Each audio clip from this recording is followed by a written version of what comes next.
Hey neighbor, this is your favorite neighbor, Jay Murray. Before we start today's episode, just want to let you know that we just launched our weekly newsletter, Happy Hood the Newsletter.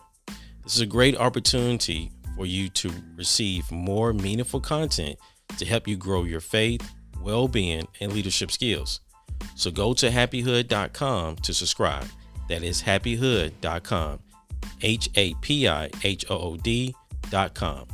Also, don't forget to follow us on Instagram at happy_hood for more purpose-driven content. Now, let's start today's episode.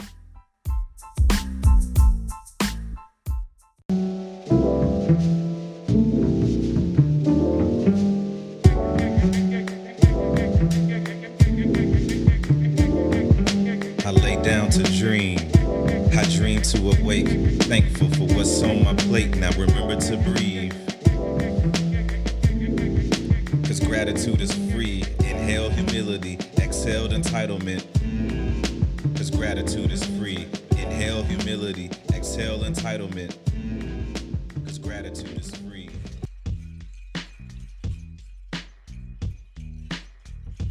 What's going on, family?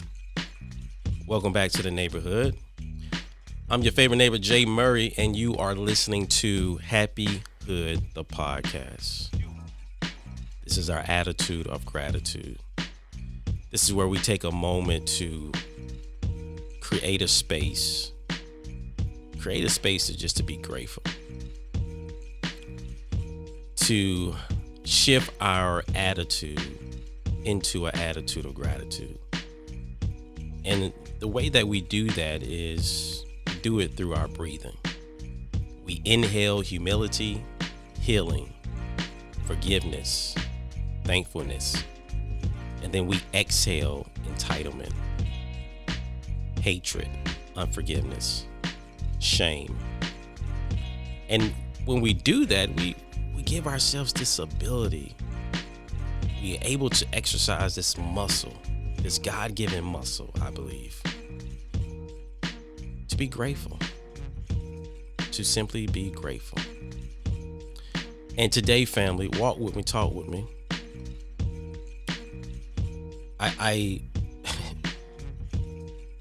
I'm having this gratitude now, or I'm finding the gratitude of grieving the loss of our loved ones. You know, maybe it's because I'm getting older and, family members are getting older as well. And they're in the age of, as old folks say, going on home, And over the last 2 years, I have went to funerals. Some of them, family members, and some was close friends that have lost their loved one. And I'm starting to understand this power within grieving, because I truly believe when we grieve, we're allowing our emotions, we're processing our emotions in such a way that it becomes healing towards us, and that healing is so powerful because we're able to process and accept a significant loss. It's almost allowing us to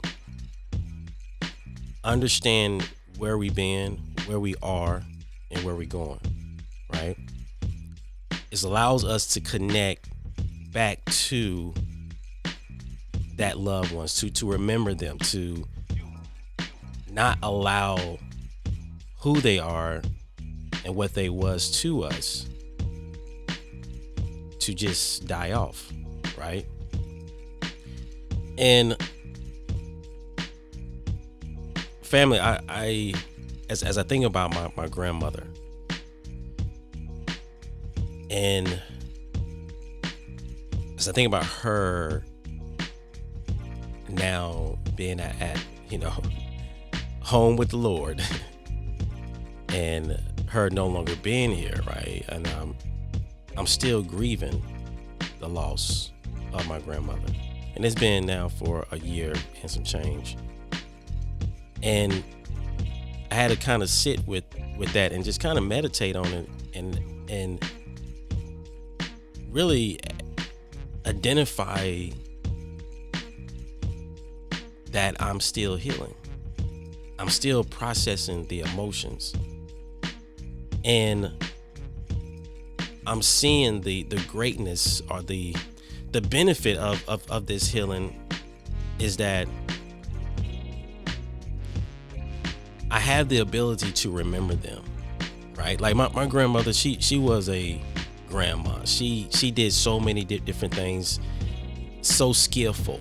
You know, I would think of her as a creative leader because she gardened, she made things, you know, woodwork. She did things with, you know, making quilts, you know, sewing. She cooked. She did so many things.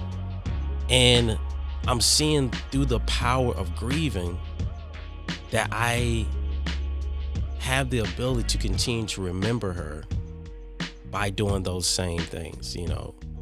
Now, I don't sew anything, but I love to create things in the kitchen, whether I'm, you know, making almond milk, you know, or doing, making ginger ale, homemade ginger ale, or those things that I feel was cultivated by my experiences and just my relationship with my grandmother, you know. And that's just how we continue to honor our loved ones, you know, that even though they may not be here, they're never forgotten, right? And the power of grieving, or the power of grief, allows us to simply do that, to process our emotions, right? It is a process. It's healing, right? It's very therapeutic. It's very uplifting. It's very amazing that we can reconnect with them. They may not be here physically, but we can reconnect with them through our memories, through the things that they taught us. And we're practicing that, you know, taking those things they taught us and we're applying it. And we're teaching those to our kids, and we continue to allow their legacy to live. You know, I came across this this quote by Stephen Jenkinson, and it says, "What is grief? What is grief? What if grief is a skill? In the same way that love is a skill, something that must be learned and cultivated and taught. What if grief is the natural order of things, a way of loving life anyway?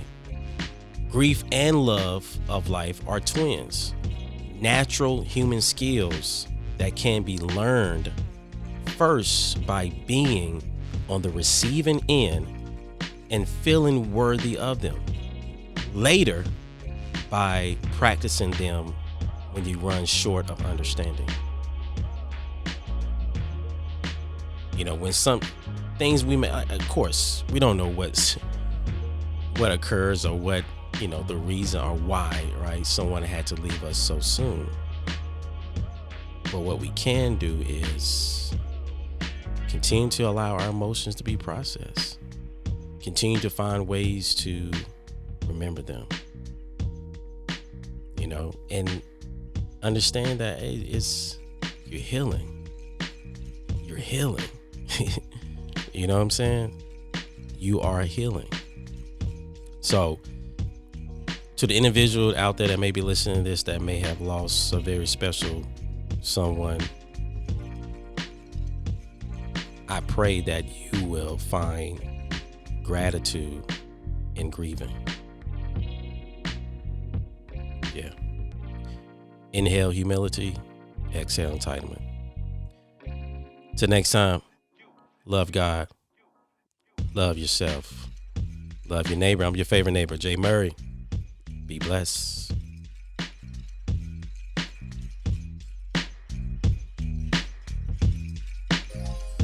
Message.